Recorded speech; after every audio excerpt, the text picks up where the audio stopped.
la grâce du Seigneur Jésus-Christ. Si je suis étudiant du GIC, c'est par la grâce du Seigneur Jésus-Christ. Si je suis étudiant du GIC, c'est par la grâce du Seigneur Jésus-Christ. Oh, Hosanna. Oh, Hosanna. Oh, Hosanna.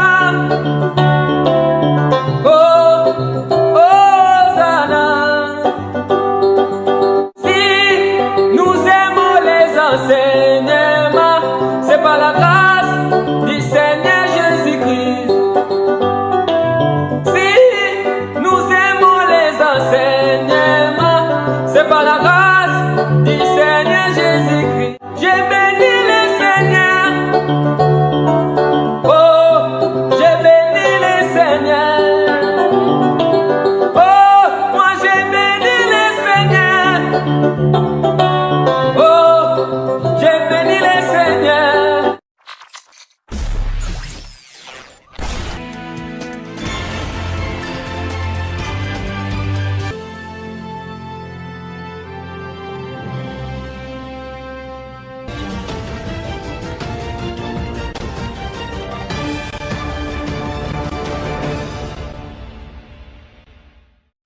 Frères et sœurs, bonjour ou bonsoir, dépendamment de l'heure à laquelle vous nous recevez, et bienvenue sur les antennes de Vérité sans cesse TV.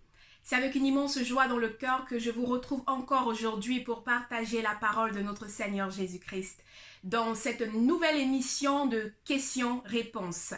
Comme vous le savez, la semaine passée, nous avons débuté une nouvelle édition, une nouvelle émission sur notre chaîne Questions-Réponses, qui a pour but de répondre à toutes vos questions, à toutes vos préoccupations concernant la parole de notre Seigneur ou des enseignements que vous avez suivis.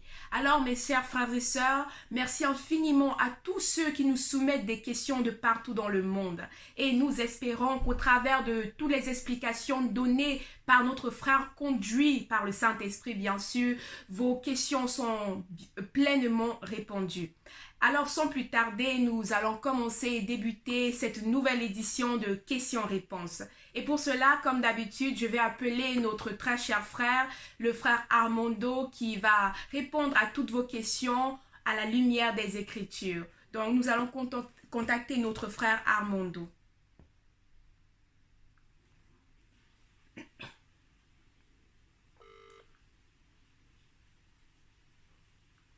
Nous contactons le frère Armando qui va nous rejoindre d'ici peu pour débuter cette nouvelle édition.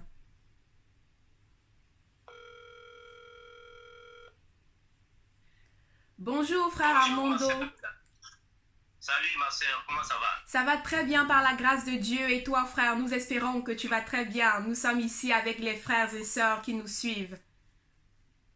Gloire à Jésus. Merci à tous ceux qui nous accompagnent à cette heure-ci à la maison. Nous saluons à toutes les sœurs du GEC et tous les frères également. Merci pour m'avoir reçu par la sœur Linda pour partager les émissions ou soit les questions et réponses que nous avons pour la gloire de Jésus. Amen. Merci infiniment frère Armando. Merci pour ta présence. Nous sommes vraiment honorés que le Seigneur te bénisse d'avance. Gloire à Jésus. Amen. Sans plus tarder, nous allons débuter, frère Armando, cette nouvelle édition de questions-réponses. Et avant, nous souhaitons, frère, si tu peux prier pour nous, que le Seigneur nous conduise. Gloire à Jésus. On va prier au nom de Jésus. Amen. Père éternel, nous te remercions infiniment de ce que tu as voulu que je sois ici avec ma sœur Linda et toute l'église. Merci infiniment, Père. Sois avec nous du début à la fin. Que ta volonté soit faite, Père éternel, et que ta voix puisse faire retentir dans les cœurs de tes enfants afin qu'ils reviennent dans la maison. Merci infiniment, Seigneur Jésus. Merci pour la tâche que tu nous as donnée pour gagner les âmes à toi, Seigneur Jésus-Christ, seulement. Parce qu'il n'y a que toi qui mérites, Seigneur Jésus, toute la gloire. Merci. Ton magnifique nom, nous avons su prier et nous disons au nom du Maître de Maître. Amen. Amen. Gloire à Jésus. Alors, sans plus tarder, frère Armando et tous mes frères et sœurs qui nous regardent, nous allons débuter Et la première question est celle de notre frère qui nous vient de la Côte d'Ivoire, qui nous a envoyé un audio, frère Armando. Et cet audio, je vais la montrer, je vais la donner afin que nous tous nous l'écoutions et que tu puisses donner une réponse à cela. Donc, écoutons l'audio de notre frère. Bonjour, frère Armando. Comment allez-vous? Vous allez bien et votre activité? Merci beaucoup. C'est votre frère qui sont en Côte d'Ivoire là, Kabouré Philippe. Voilà. Je vous remercie beaucoup encore de plus tout ce que vous faites pour nous. Je viens d'écouter votre enchaînement de suite là. Vous dites qu'il n'y a personne en l'enfer d'abord. Il n'y a personne au paradis d'abord. Et tous sont endormis et ils entendent jour de jugement. Mais si c'est comme ça, nous, l'Église catholique, nous intercède à la Vierge Marie de prier pour nous là-haut. Parce que nous, on dit que la Vierge Marie, elle a monté au ciel, elle a assis à la droite de Dieu, elle intercède pour nous. C'est-à-dire, c'est elle avec Jésus qui sont là-bas et ils intercèdent le Dieu le Père pour nous. Et on prie les saints là aussi. Saint Paul, priez pour nous. Saint Joseph, priez pour nous. Saint Philippe, priez pour nous. Saint Jacques, priez pour nous. Et moi, je demande, si c'est comme ça, les saints que nous prions là, ils ne sont pas d'abord partis au paradis. Ils sont en train de dormir. Ils sont au lieu de repos. Maintenant, ceux qui sont au lieu du repos là-haut, c'est eux-là qui... Est-ce que leur prière là monte jusqu'à vers Jésus-Christ qui est assis sur le trône là? Est-ce que ceux qui sont morts là, leur prière la monte là-bas? Ah, vraiment, frère Amando, si c'est comme ça là, vraiment... Bon, c'est ce que je vous ai dit l'autre jour là. Votre enseignement là, ça fait que je suis une autre dimension quoi. C'est-à-dire, je ne suis plus enfant. Je suis allé à une autre dimension. J'ai fini d'écouter l'autre enseignement qui disait que assez de zèle. Bon, tu connais rien d'abord. Et puis tu te lèves comme ça. Tu crées. Ça là, vous venez de m'apprendre beaucoup de choses que moi je ne connais pas. Vraiment, que Dieu vous bénisse, frère Amando, que Dieu augmente votre connaissance. Vraiment, vraiment, je suis église catholique, mais vraiment, je suis avec vous. Vous, à cause de vous,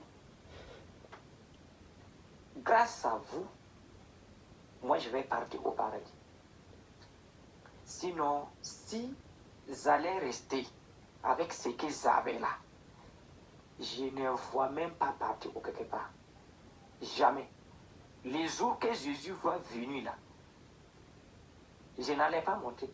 Mais grâce à Dieu, Dieu a suscité les gens. Grâce à vous, votre enseignement, on va aller au paradis. Que Dieu vous bénisse, que Dieu vous bénisse, que Dieu vous bénisse, que Dieu vous bénisse, que Dieu vous bénisse, que Dieu augmente votre connaissance pour que vous puissiez nous enseigner. Merci beaucoup, frère Mano. Je te remercie. Je vous remercie beaucoup. Je vous remercie beaucoup. Que Dieu vous augmente votre connaissance pour que vous puissiez nous enseigner. Merci. Merci, merci, merci. Merci beaucoup. Voilà, frère Armando, nous avons tous écouté cet audio de notre frère Kaboré Philippe de la Côte d'Ivoire. Je ne sais pas, qu'est-ce que tu as dit par rapport à cette question, frère Armando? Voilà, merci ma sœur Linda pour l'audio du frère Kaboré. Premièrement, mes salutations au frère Kaboré. Nous aimerions dire ceci, que l'Église catholique a plusieurs hérésies qui ont malheureusement conduit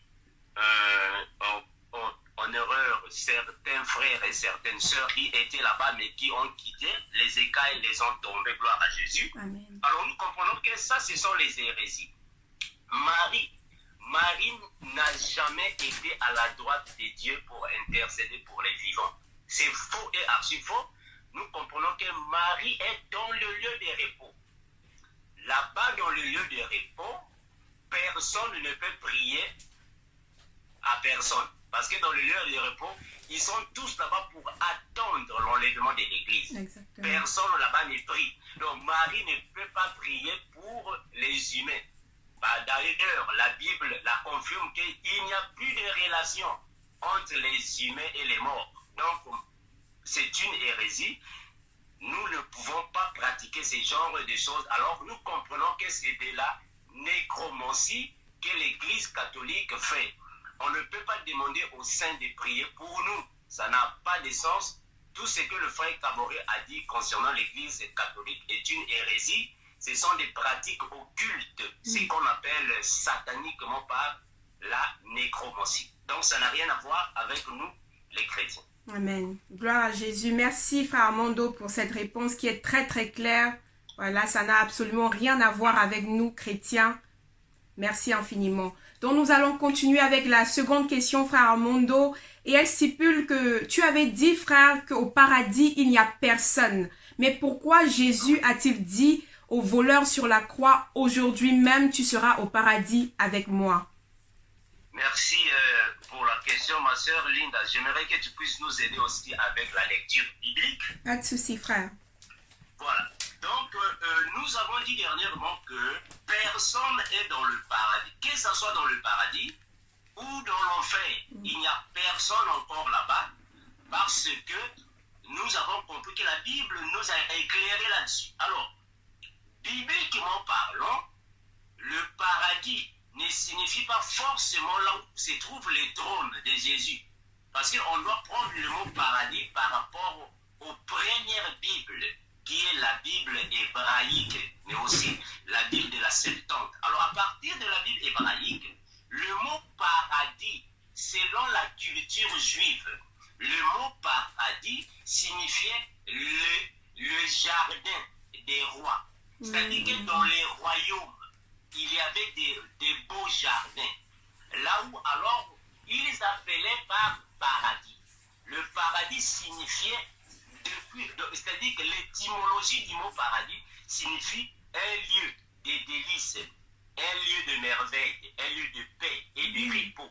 C'est ça le paradis. Amen. Donc, nous allons prendre un verset biblique qui va confirmer que le paradis, à leur époque, signifiait les beaux jardins, là où il y avait la luxure, la beauté.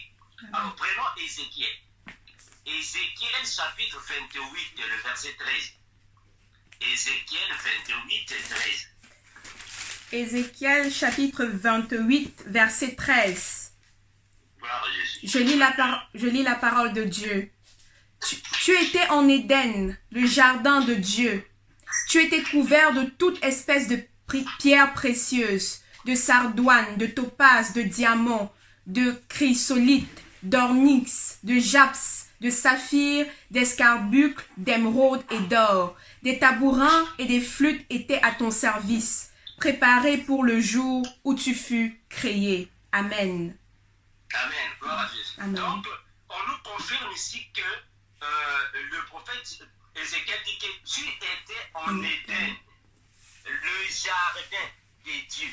C'est ce jardin qu'on appelait jadis par paradis. Parce que même le jardin d'Éden était un paradis. C'est pour confirmer que le paradis signifie tout simplement un lieu de délices. C'est comme si aujourd'hui, je peux dire que Paris, la ville de Paris, c'est un paradis par rapport à la beauté de la ville. La ville de New York, c'est un paradis. Dubaï, c'est un paradis. Maintenant, quand Jésus a dit au voleur qu'aujourd'hui tu seras avec moi dans le paradis, Jésus faisait allusion au lieu de repos. Le lieu de repos aussi, c'est un paradis parce que là-bas, c'est un lieu de paix et un lieu de consolation. C'est ça qu'on appelle le paradis. Donc le paradis ne signifie pas forcément là où se trouve le trône de Jésus-Christ. Amen. Amen. Gloire à Jésus, frère Armando. C'est très clair, très bien compris. Merci beaucoup. La prochaine question, mon frère, c'est pourquoi certains chrétiens disent recevoir des visions comme quoi ils ont vu des gens au paradis ou en enfer. Frère Armando, tu sais très bien, comme nous tous, voilà, il y a plein de frères et sœurs qui disent avoir vu des gens au paradis et en enfer. Si donc il n'y a personne au paradis et en enfer, pourquoi disent-ils avoir vu ces personnes là-bas, frère Armando? Merci, ma sœur Linda. Au fait,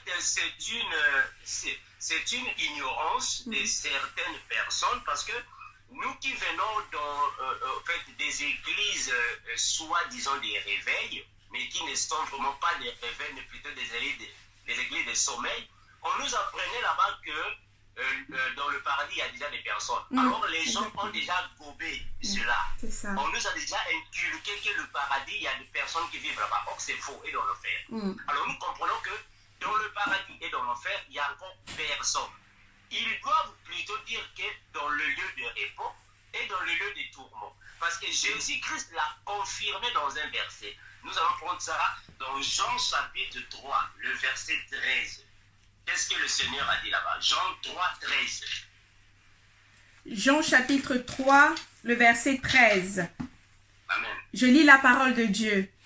Personne n'est monté au ciel, si ce n'est celui qui est descendu du ciel, le Fils de l'homme qui est dans le ciel. Amen. Gloire à Jésus.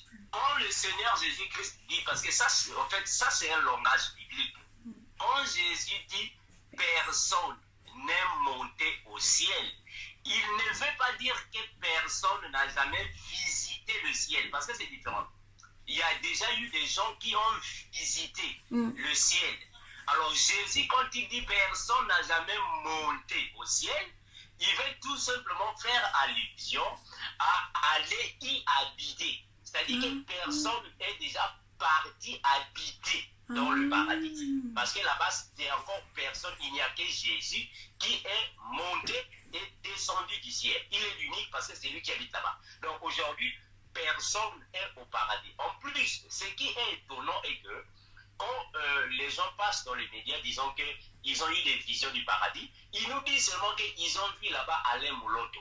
Mais donc, où sont les autres serviteurs de Dieu? Est-ce qu'Alain Mouloto est là-bas l'unique? Nous disons que c'est faux. Ils disent aussi que non, dans l'enfer, ils ont vu là-bas Michael Jackson. Donc, c'est l'unique personne qu'ils ont vu l'autre dans l'enfer.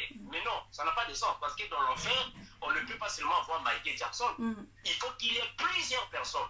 Mais eux, ils voient seulement Michael Jackson. Là, nous comprenons que ce sont des hérésies. Maintenant, on va prendre Apocalypse, là où on va nous confirmer qui iront en enfer premièrement. D'accord. Apocalypse chapitre 20, le verset 10. Apocalypse chapitre 20, le verset 10. Amen. Je lis la parole de Dieu. Et le diable qui les séduisait fut jeté dans les temps de feu et de soufre, où sont la bête et le faux prophète, et ils seront tourmentés jour et nuit au siècle des siècles. Amen. Gloire à Jésus. La Bible est claire. La Bible dit que le diable sera jeté dans l'enfer où sont l'homme impliqué, la bête, et le faux prophète. Donc il y a seulement deux personnes là-bas.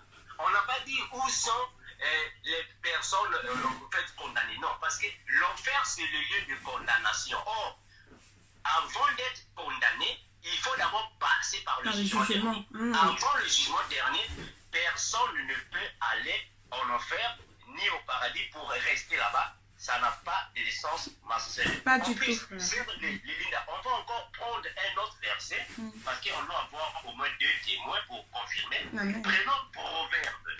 Proverbe chapitre 30, le verset 4.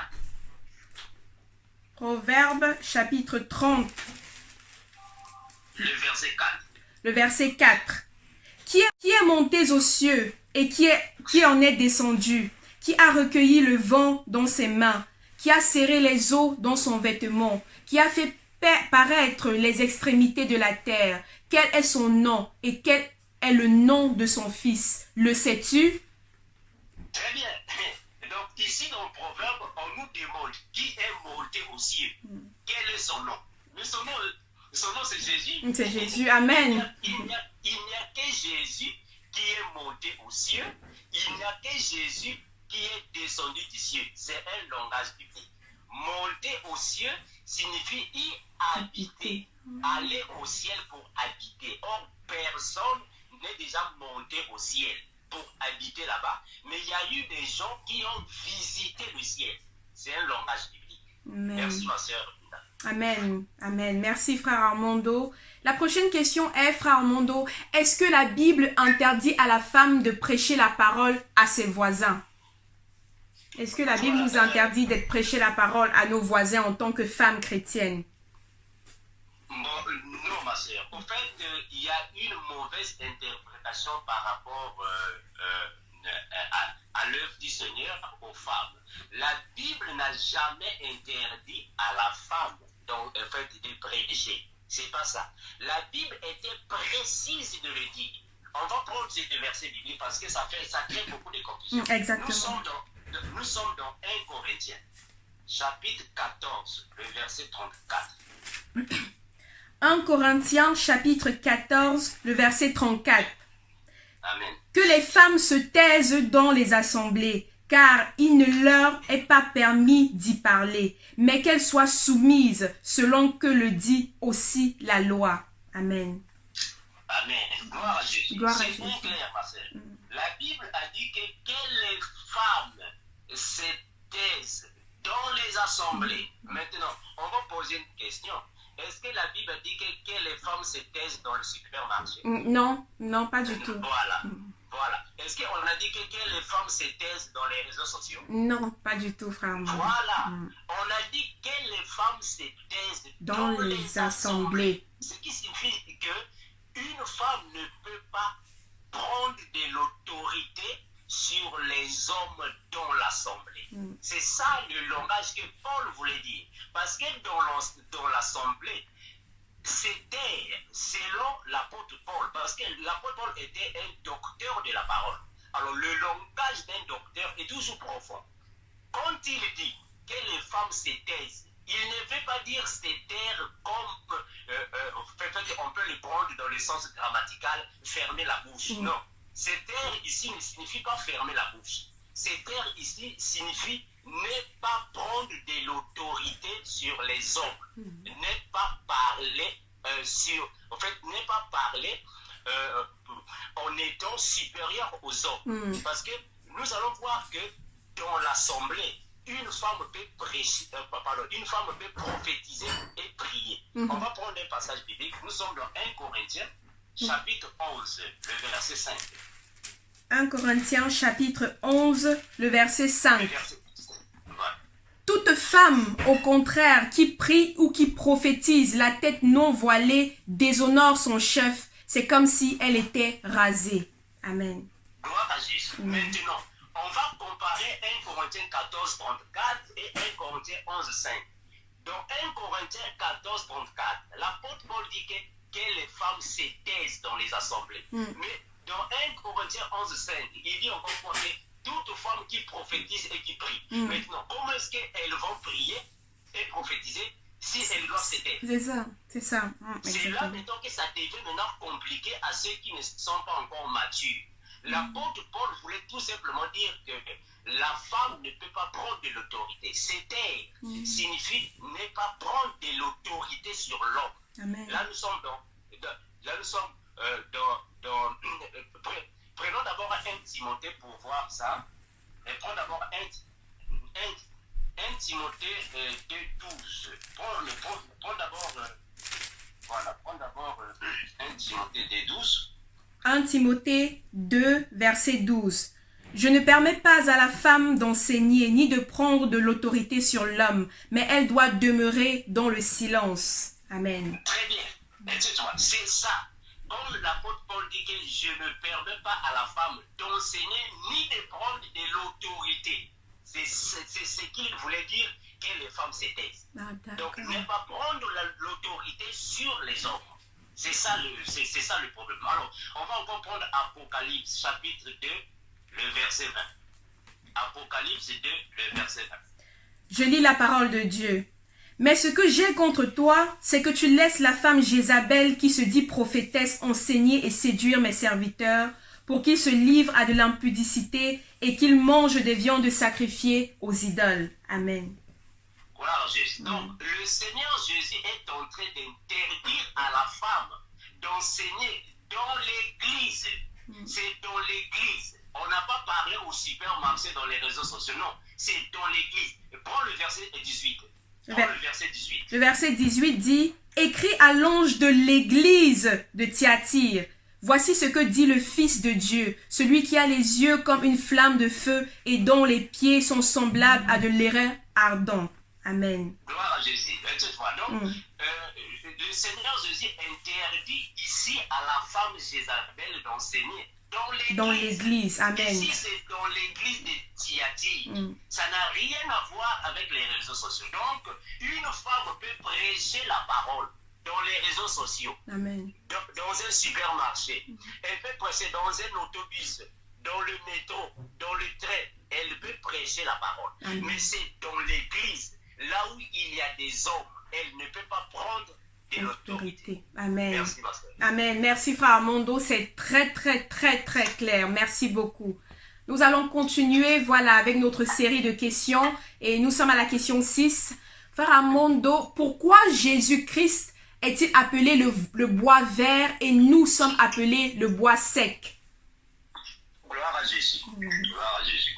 En fait, Jésus-Christ appelle les disciples des bois secs parce qu'ils n'avaient pas encore de l'eau. Ah, là maintenant, ils sont dans la profondeur. Amen. Or, l'eau signifie quoi, ma sœur Linda? L'eau signifie quoi? La parole. Gloire à Jésus. L'eau signifie la parole. C'est-à-dire que quand Jésus-Christ était avec les disciples n'avaient pas encore ni la parole, ni le Saint-Esprit. Amen. Donc, ils étaient encore des bois secs. Mais Jésus était alors le bois vert parce qu'il avait et la parole et le Saint-Esprit. Il était lui-même la parole en personne. Amen. Alors, Amen. avant de devenir un bois vert, il faut avoir le Saint-Esprit. Donc, toi, aujourd'hui, ma sœur Linda, tu n'es pas un bois sec. Tu es un bois vert. Alléluia. Gloire à Dieu. Amen. Amen. Donc là, nous devons alors prendre des versets bibliques qui vont alors nous convaincre que nous sommes aussi des bois verts et non des bois secs. Ça va, non? Bien compris. Ça va très bien, frère Armando. Gloire à Jésus. Donc, je vais chercher un verset biblique que nous allons donner, ma soeur, si tu peux encore avoir la parole pendant que je cherche le verset biblique. D'accord. Je veux juste te rappeler, voilà, nous sommes sur la question 6 qui est pourquoi est-ce que Jésus est appelé le bois vert et nous le bois sec. Mais comme notre frère vient de nous l'expliquer, nous sommes aussi le bois vert parce que tel qu'il est, tel que nous sommes. Alors nous attendons les versets les versets du frère pour mieux étaler cela. Gloire à Jésus, ma sœur. Amen. Amen. Amen. Maintenant, nous allons prendre Jean. Jean chapitre 4. Jean. Tu commences au verset 13, puis tu descends jusqu'au verset 15. Tu vas lire tout et nous allons comprendre. Jean 4, 13 à 16. Jean 4, le chapitre 13. Oh, d'accord. Jean 4. Jean, le chapitre 4, le verset 13 à 16. Ok. Jean, le chapitre 4, le verset 13 à 16. Je lis la parole de Dieu. Jésus lui répondit, « Quiconque boit de cette eau aura encore soif. Mais celui qui boira de l'eau que je lui donnerai n'aura jamais soif. Et l'eau que je lui donnerai deviendra en lui une source d'eau qui jaillira jusqu'à dans la vie éternelle. » La femme lui dit, « Seigneur, Donne-moi cette eau afin que je n'ai plus soif et que je ne vienne plus puiser ici. Va, lui dit Jésus, appelle ton mari et viens ici. Amen. Bravo Jésus. Est-ce que tu comprends l'entretien du Seigneur Jésus et la femme samaritaine? Donc, c'est cette eau-là. Jésus dit que je te donnerai de l'eau. L'eau, c'est la parole. Donc, un bois sec, c'est juste un langage biblique, signifie un païen qui n'a pas le Saint-Esprit, qui n'a pas la parole. Et nous sommes les bois verts parce que nous sommes semblables à notre Maître Jésus. Voilà pourquoi il confirme dans la Bible que si quelqu'un est en Christ, il est une nouvelle créature. Amen. Toute nouvelle créature est un bois vert. Amen. Amen. Amen, frère Armando. Amen. Merci beaucoup pour cela. Amen. Gloire à Jésus. Nous continuons, mes frères et sœurs. Et la prochaine question est, tu avais dit, frère Armando, que nous ne pouvons pas lier les démons. Est-ce que tu peux nous expliquer cela un peu plus en profondeur? Ok. Au fait, ma sœur Linda, comme nous avons dit dernièrement que dans les églises, là où nous partions autrefois, on nous a inculqué plusieurs faussetés. Alors, les gens continuent avec ces faussetés, malheureusement. Alors, dans la réalité des choses, un chrétien ne peut pas lier un démon. On ne peut jamais les lier parce que nous sommes ici sur terre, c'est le diable d'abord qui a le pouvoir ici dans le monde. Donc on ne peut pas le lier. Il sera lié bien après. Maintenant, il y a une confusion qui se passe par rapport au verset de Matthieu. On va prendre un verset biblique parce qu'il y a un verset biblique qui crée beaucoup de confusion. Ah, d'accord. Voilà, on va prendre ce verset pendant que je le cherche. D'accord. Si tu veux me donner juste un peu de temps. Pas de souci, frère Armando. Voilà, nous sommes en train de répondre comment nous ne pouvons pas lier, voilà, les démons. Nous ne devons pas lier les démons. Et notre frère va mieux nous expliquer cela avec un verset biblique à l'appui, bien sûr. Pourquoi est-ce que nous ne devons pas lier les démons en tant que chrétiens? Voilà, donc tu peux prendre Matthieu 18. Matthieu 18. Matthieu 18, le verset 18. Matthieu 18, le verset 18 dit: Je vous le dis en vérité, tout ce que vous lierez sur la terre sera lié dans le ciel, et tout ce que vous délierez sur la terre sera délié dans le ciel. Amen. Amen. Maintenant, plusieurs personnes confondent le verset, en fait c'est le verset de Matthieu 18. Tout ce que vous lierez sur la terre. En fait, lier sur la terre, on ne peut pas seulement voir ça dans une version. On doit prendre aussi d'autres versions pour comparer. Lier ici signifie quoi? Je vais prendre la version Good News Translation. D'accord. Matthieu 18 pour voir qu'est-ce que ça va nous donner. Parce qu'il faut comparer les versions exactement. pour que vous puissiez avoir une connaissance en fait approfondie. Exactement. La Bible déclare, je vous le déclare, c'est la vérité. Tout ce que vous exclurez sur la terre sera exclu dans le ciel. Tout ce que vous acquérez sur la terre sera accueilli dans le ciel. Donc il faut comparer les versions. Et lier ici ne signifie pas prendre des cordes pour en fait, enchaîner quelqu'un, pour lui fermer. Non. Lier signifie tout simplement accorder cela comme étant vrai ou comme étant faux. C'est-à-dire que vous liez dans le sens en fait, de ne pas donner du succès à un certain événement ou à une certaine punition, un certain envoûtement. On peut prendre Matthieu 16, 19. Matthieu chapitre 16, le verset 19. D'accord, Matthieu chapitre 16, le verset 19. Je lis dans ma version, je rappelle juste que je lis la version Louis II. Est-ce que je lis dans ma version, frère Armando? Voilà, oui. Vas-y, d'accord. Matthieu 16, chapitre 19. Je te donnerai les clés du royaume des cieux. Ce que tu lieras sur la terre sera lié dans les cieux, et ce que tu délieras sur la terre sera délié dans les cieux. Amen. Voilà, très bien. Maintenant, ici réellement est lié, signifie dire prendre des cordes et des chaînes pour lier quelqu'un. Maintenant, est-ce qu'on peut lier quelqu'un avec une clé? Non. Ça n'a pas de sens. Donc, la clé ici signifie tout simplement la parole de Dieu. Amen. C'est ça la clé. Lier signifie tout simplement, supposons qu'aujourd'hui quelqu'un te lance une malédiction. Quelqu'un te lance un envoûtement, tu peux lier ça. C'est-à-dire lier, ça signifie défaire. Ah, lier d'accord. signifie détruire cela. Voilà, parce que là, je suis dans la version Good News Translation. Je vais dire ça. La Bible dit ainsi. Je te donnerai les clés du royaume des cieux. Ce que tu excluras. Est-ce que tu vois? Exclure. Voilà. Exclura sur la terre sera exclu dans les cieux.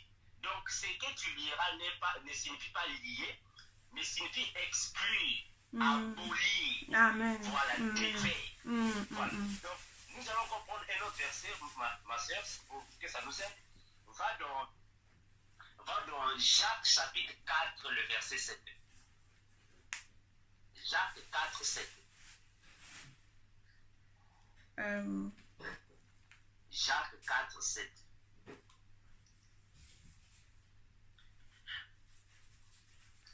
Voilà, tu es là, j'espère. Oui, je suis là, Armando. Voilà. Jacques 4, 7. Pour donner encore une vision, ça va nous aider. Jacques 4, 7. Jacques 4, 7. Voilà. Je ne sais pas si tu as trouvé ça ou tu veux que je lise. Oui, je peux dire, Armando. Voilà. Donc, pendant que tu cherches J'ai ça, trouvé. Jacques 4, 7. Voilà. Jacques, oui, frère Armando, Jacques, chapitre 4, verset 7. Amen.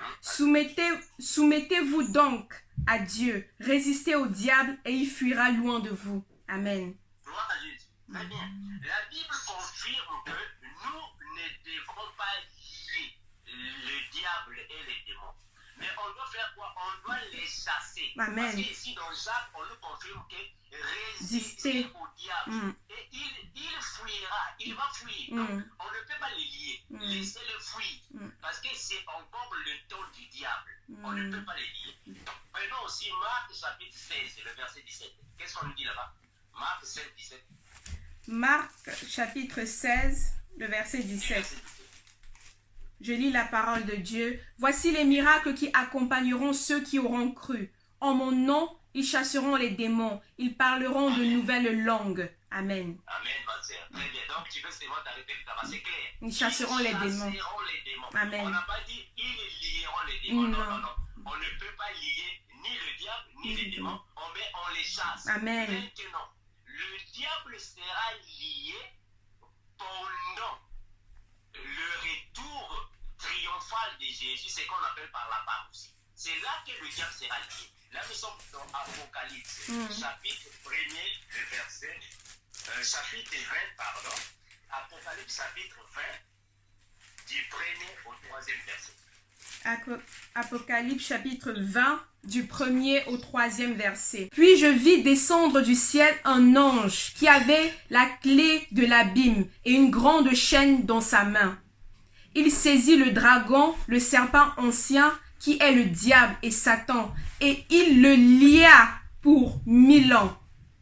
Il le jeta dans l'abîme, ferma et scella l'entrée au-dessus de lui, afin qu'il ne séduisît plus les nations jusqu'à ce que les 1000 ans fussent accomplis.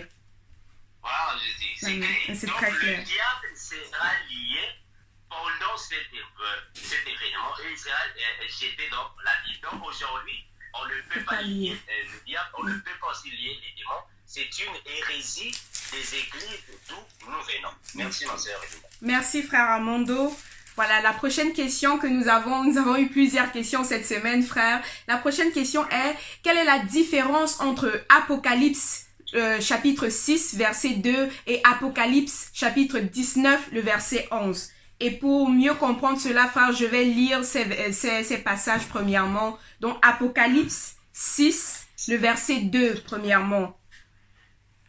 Dans Apocalypse 6, le verset 2, il est dit, « Je regardais, et voici parut un cheval blanc. Celui qui le montait avait un arc. Une couronne lui fut donnée, et il partit en vainqueur et pour vaincre. » Amen. Et le chapitre... Linda, on va faire cette différence-là. Maintenant, commence au verset premier. Ah, d'accord. Commence le verset premier.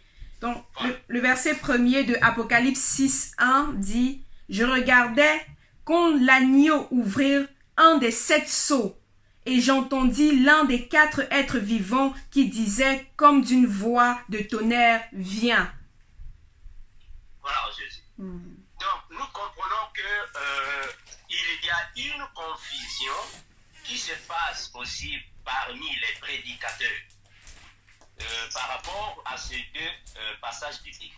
Ici, dans l'Apocalypse, chapitre 6, le verset 1 à 2, il s'agit ici de l'Antichrist.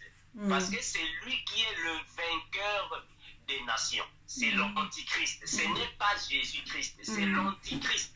Mais il a pris la forme de Jésus parce que le diable se déguise en l'ange de lumière. Ici, c'est l'Antéchrist, l'homme de l'impie. Ici, c'est lui, l'homme du péché. Maintenant, comparons cela avec Apocalypse 19, 11, ma sœur.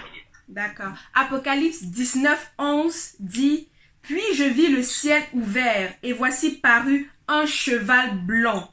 Celui qui le montait s'appelle fidèle et véritable, et il juge et combat avec justice. » Amen. Voilà, Jésus. Voilà, donc, en fait, les deux ont des chevaux blancs, et sauf que ici, dans le 19-11, il s'agit du Seigneur Jésus, parce que c'est lui qui est le fidèle et le véritable. Il est l'unique véritable, c'est Jésus.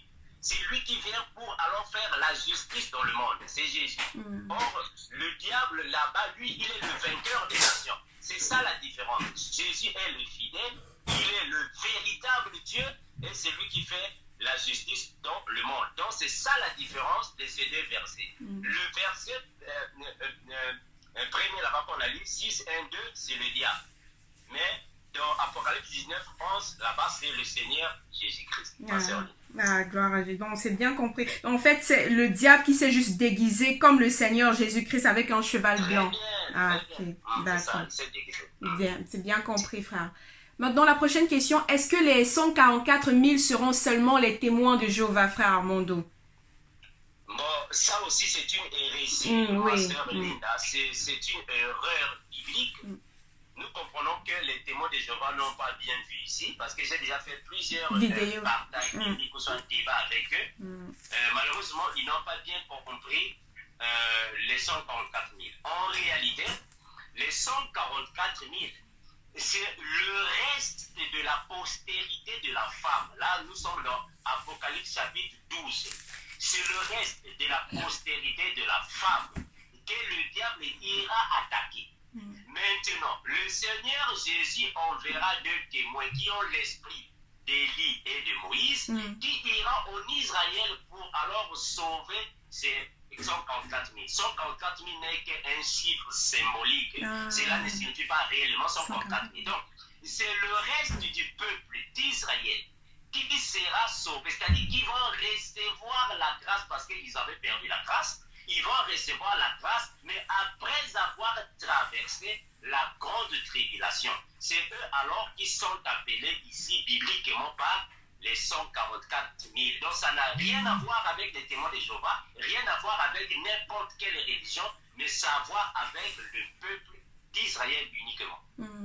D'accord, frère Armando. C'est bien compris, frère Armando. Merci beaucoup. Et pour... est-ce que les chrétiens doivent-ils observer le sabbat, frère? Est-ce que les chrétiens doivent observer le sabbat?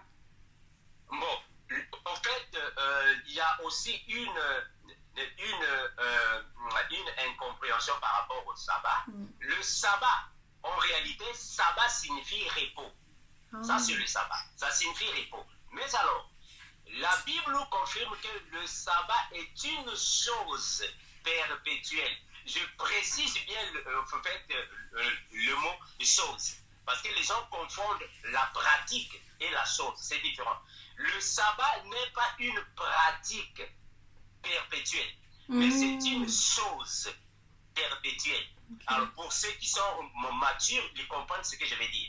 Maintenant, le sabbat est perpétuel, parce que c'est le repos que Jésus nous donnera.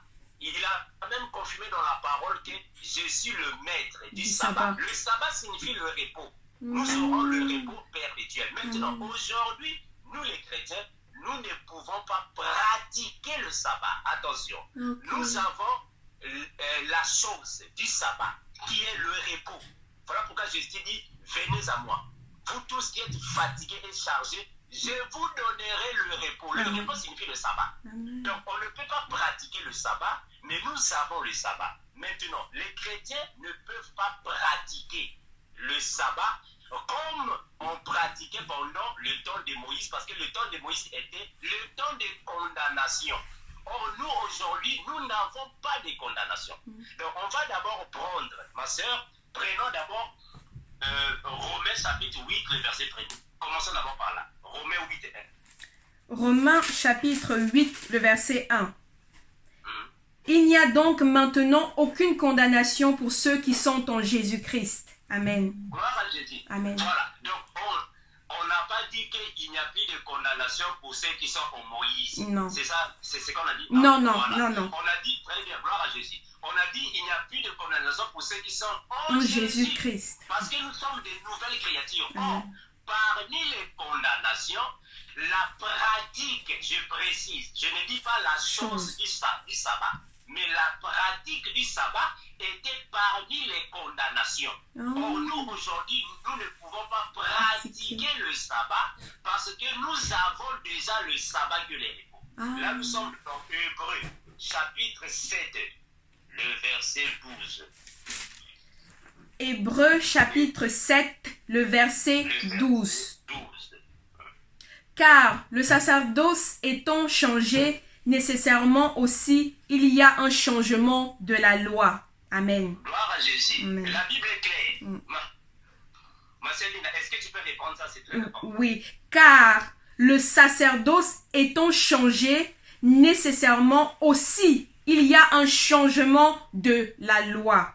Amen. Gloire à Jésus. Amen. Or, ici, on nous confirme que c'est le sacerdoce de Moïse qui avait été changé. Donc aujourd'hui, nous ne sommes plus dans le sacerdoce de Moïse. Or, il y a changement de loi. Quelle loi? C'est la loi de Moïse qui est maintenant changée par la loi de Christ. Amen. Or, dans la loi de Christ, il n'y a pas la pratique du sabbat parce que Jésus nous a donné le sabbat parce que c'est lui qui est le maître du sabbat. Or, celui qui pratique le sabbat est dans la condamnation parce qu'il doit pratiquer toutes les lois de Moïse. Là, nous sommes dans Jacques chapitre 2, le verset 10. Jacques chapitre 2, le verset 10. Voilà, afin que l'Église comprenne là où nous sommes. S'il y a encore des questions, nous sommes ici pour les décortiquer bibliquement. Amen. Jacques 2, 10. Jacques chapitre 2, le verset 10. Je lis la parole de Dieu. Car quiconque observe toute la loi, mais pêche contre un seul commandement, devient coupable de tous. Amen. Très bien, c'est clair. Continue, ma soeur. Continue le verset 11. Qu'est-ce que le frère Jacques dit là-bas? En effet, celui qui a dit « Tu ne commettras point d'adultère » a dit aussi « Tu ne tueras point ». Or, si tu ne commets point d'adultère, mais que tu commettes un meurtre, tu deviens transgresseur de la loi. Amen. Très bien, c'est clair. Donc, le frère Jacques est en train de confirmer ici que si quelqu'un veut pratiquer la loi de Moïse, il doit pratiquer toutes les ordonnances qui sont là-bas. Exactement. Tout qui sont là-bas. Même les condamnations qui sont là-bas. Donc, on ne peut pas seulement pratiquer le sabbat et on ne va pas pratiquer les lois cérémonielles. Donc, il faut aussi donner les animaux quand vous voulez demander pardon. Il faut aussi tuer toutes les femmes prostituées. Il faut aussi prendre seulement au mariage les femmes vierges. Donc, il faut pratiquer toutes ces lois. Or, en Jésus, nous n'avons pas toutes ces condamnations de Moïse. Amen. Amen. Gloire à Jésus, frère Mondo. La prochaine question est, si Dieu est un Dieu d'amour, ça c'est une question très importante, frère, car moi-même j'ai été confrontée à cela. Si Dieu est un Dieu d'amour, pourquoi il a encore fait l'enfer, le feu éternel, et pour que les gens souffrent? Donc, frère, moi aussi, quand un jour j'évangélisais, quelqu'un m'a posé cette même question, que si je dis que Dieu est amour, pourquoi est-ce qu'il a encore fait l'enfer pour que les gens aillent là-bas pour souffrir? Voilà, merci ma soeur. Premièrement, les gens doivent comprendre que Dieu n'a jamais préparé l'enfer pour que les gens y aillent. Non. Mais Dieu a préparé l'enfer précisément pour le diable et les démons. Mais malheureusement, il y a plusieurs personnes qui ont suivi la voie des Caïns. Parce que quand nous prenons la parabole des livrées et du blé, on va comprendre que Jésus voulait tout simplement nous dire qu'il y avait un semeur qui avait sémé. Mais malheureusement, pendant la nuit, quand les bergers dormaient, le diable est venu mettre la sémence. C'est à partir de là que la sémence satanique est entrée par la désobéissance de certaines personnes. Mais on va prendre les versets bibliques. Prenons d'abord Matthieu, chapitre 25, le verset 41. Qu'est-ce qu'on dit là-bas? Matthieu, chapitre 25, le verset 41.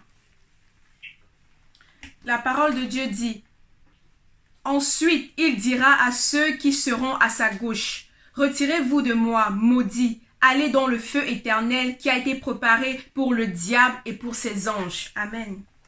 Très bien. Donc, Jésus-Christ va dire à tous ceux qui vont suivre les pratiques sataniques mauvaises d'aller en enfer. Mais parce que l'enfer avait été préparé pour le diable. Donc, tous ceux qui vont accepter sa sémence iront là-bas. Or, nous comprenons que Dieu est un Dieu d'amour, un Dieu de paix. Amen. Lui, il donne le libre arbitre. Qu'est-ce que Dieu a dit? On va prendre Deutéronome, chapitre 30, le verset 19. Qu'est-ce que Dieu a dit afin de nous sauver? Parce qu'il nous a donné la vie, mais ce sont les gens qui n'ont pas accepté la vie que Dieu leur a donnée.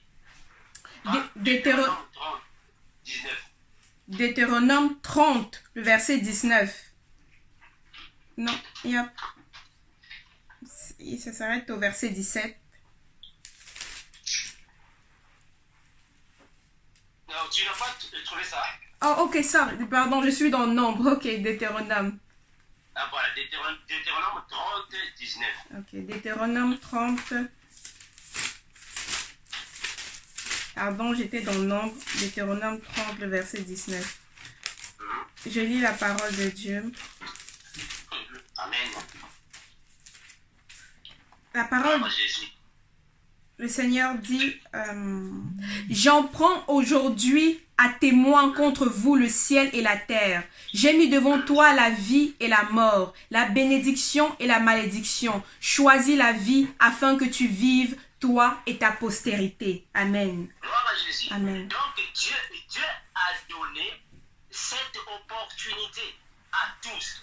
Il dit que j'ai mis devant vous la vie et la mort, la bénédiction et la malédiction. Mais toi, choisis la vie. Donc Dieu n'est pas un Dieu en fait, qui prépare les choses dures pour ses enfants. Non. Il a donné cette opportunité. Il a ouvert une brèche. Il dit que toi, tu choisis la bénédiction. Alors ceux qui vont choisir la malédiction, Dieu n'est plus coupable. Dieu a dit choisis la vie. Mais les gens vont choisir la magie, la sorcellerie, l'homosexualité et la nécromancie. Là, Dieu n'est plus coupable. Alors, vous avez accepté la sémence du diable, vous irez en enfer. Vous irez en enfer. Maintenant, prenons d'abord aussi Jean chapitre 1, le verset 12. Qu'est-ce que la parole dit là-bas? Jean 1, 12. Jean chapitre 1, le verset 12. La parole dit: mais à tous ceux qui l'ont reçu, à ceux qui croient en son nom, elle a donné le pouvoir de devenir enfants de Dieu. Gloire à Jésus. Amen. Donc, plusieurs personnes qui n'étaient pas sur le plan de Dieu, mais Dieu, par son amour, par sa miséricorde, il leur a donné le pouvoir de devenir enfants de Dieu. Amen. Voilà pourquoi nous avons Jean chapitre 3, le verset 16. Car Dieu a tant aimé le monde, il a donné son Fils, afin que quiconque, nous comprenons que quiconque signifie n'importe qui. Donc, quiconque vient à Jésus reçoit la vie. Amen. Alors, ceux qui refusent de venir à Jésus, normal qu'ils aillent en enfer parce qu'ils ont été longtemps désobéissants à la parole. Et Dieu n'est pas coupable parce qu'il nous a donné le choix, la vie et la mort. Alors, ils ont choisi la vie. Pardon, la mort. La faute à qui? La faute n'est pas à Dieu. Non, c'est clair, mon frère. La faute n'est pas à Dieu. La faute est à chacun. C'est à chacun de faire son choix, frère Armando. Amen. Amen. La dernière question, frère Armando, est: quelle est la différence entre prier en esprit et prier en intelligence? Voilà.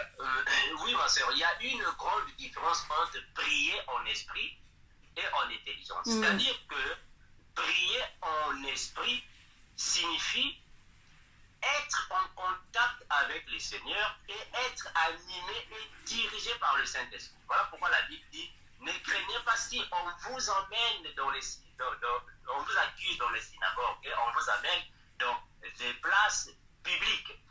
Alors, ce que vous direz de vos bouches, ce qui sortira de vos bouches, sera inspiré par le Saint-Esprit. Quand quelqu'un est en train de prier, ça va aussi dépendre de la dimension spirituelle de chacun. Il y a des moments quand tu es en train de prier, tu es alors en extase.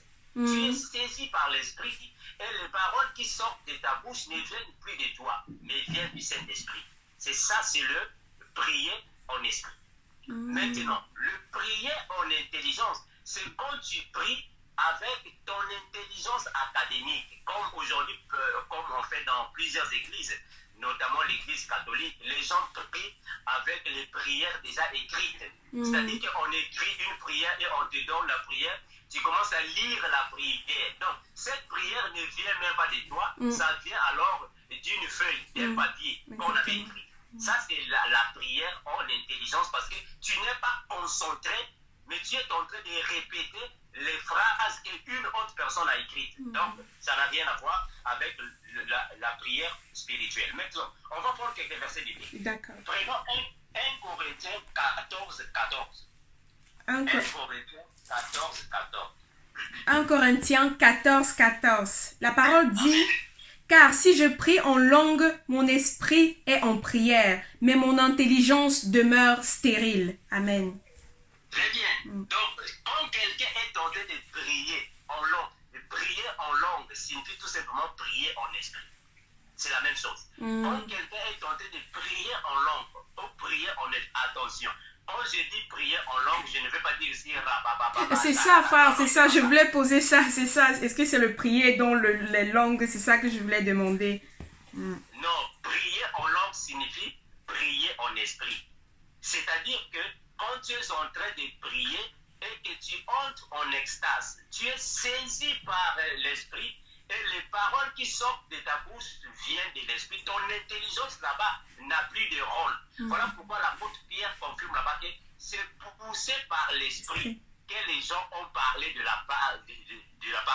Amen. Mais c'est ça. C'est quand tu es poussé par l'esprit pendant la prière. Ça, c'est la prière en esprit parce que tu profères des paroles qui ne viennent pas de ton intelligence de l'école, soit de ton intelligence académique. Mais ça vient alors de l'Esprit Saint. Mais alors, prier en intelligence, on peut prendre Matthieu chapitre 6, le verset 7. Qu'est-ce qu'on a dit là-bas?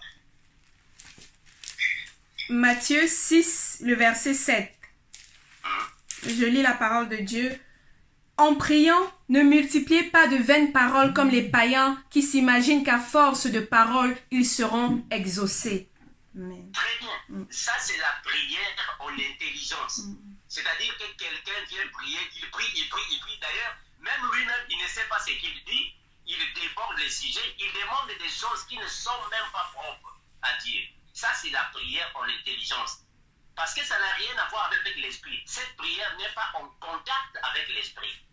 Il multiplie des vaines paroles. Ça, c'est la prière en intelligence. Et en plus, la prière en intelligence est beaucoup basée sur le niveau académique. Parce que plusieurs personnes pensent que le fait de prononcer des belles paroles et que Dieu va t'exaucer. Non, Dieu ne t'exauce pas par les belles paroles, mais il t'exauce par la foi. Donc, une prière qui est faite sans la foi, c'est une prière en intelligence. Voilà, ma sœur, tu voulais poser la question sur le pardon, non? Oui, je voulais poser ça, frère Armando, est-ce parce qu'il y a plusieurs personnes qui confondent peut-être la prière en esprit, que ça doit forcément être le parler en langue. Est-ce que c'est forcément seulement le parler en langue? Si peut-être je prie normalement sans le parler en langue, est-ce que je ne prie pas en esprit aussi? Non, ma sœur, ce n'est pas ça. On avait déjà donné un enseignement sur le parler en langue. Nous avons deux types de parler en langue.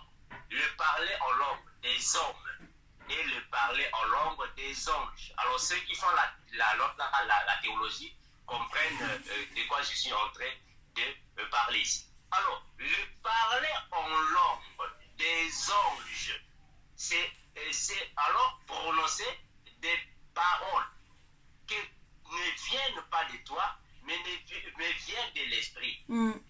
Et il n'y a qu'avec Dieu que tu es en train de se communiquer.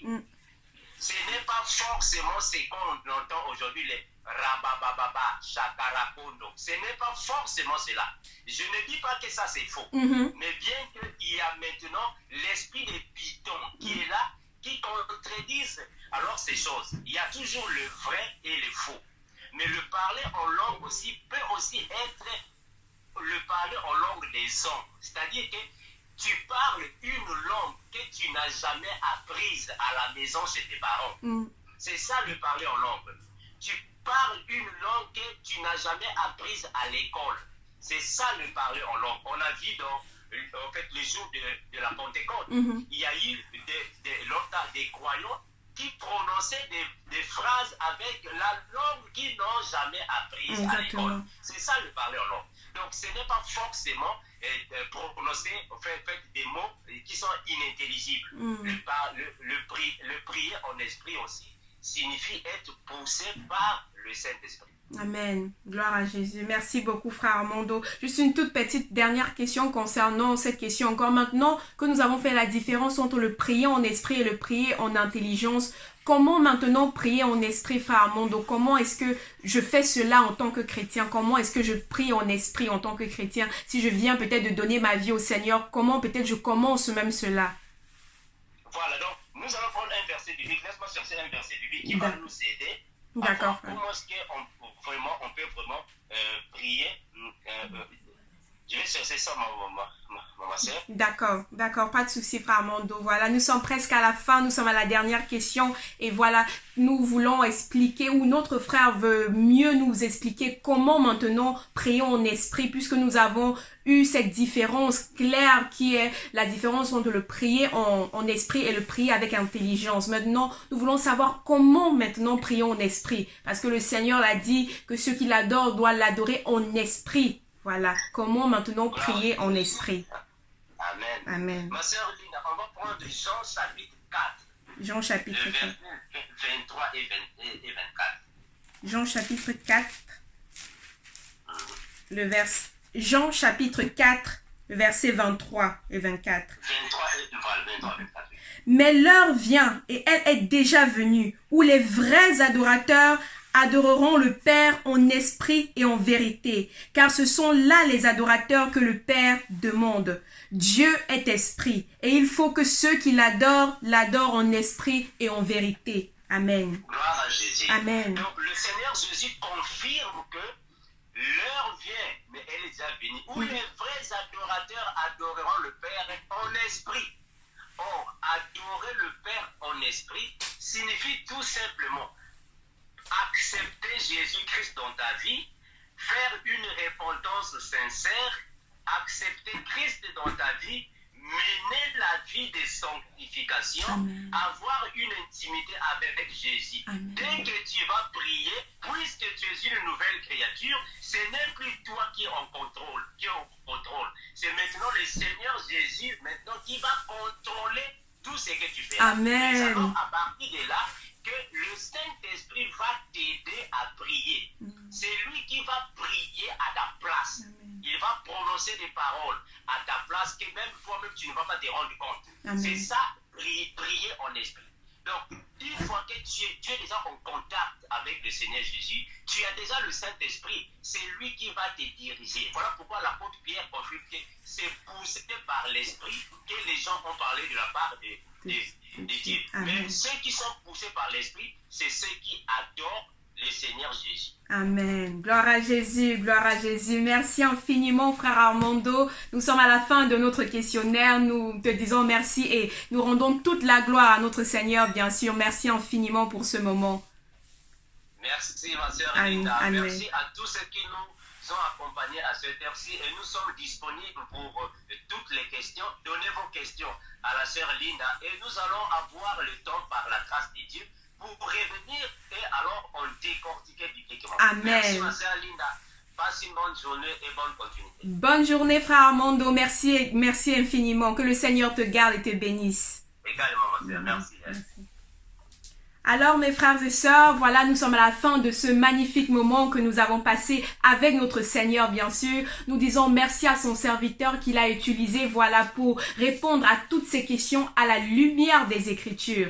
Donc si vous avez encore des questions, frères et sœurs, comme vous l'avez entendu dire, n'hésitez surtout pas de nous les faire part. Voilà, nous allons noter vos questions et par la grâce de Dieu, nous y répondrons avec joie. Merci infiniment de nous avoir suivis. Que le Seigneur vous bénisse abondamment et à nous revoir prochainement, si Dieu le veut, pour une nouvelle édition de questions-réponses. Soyez bénis.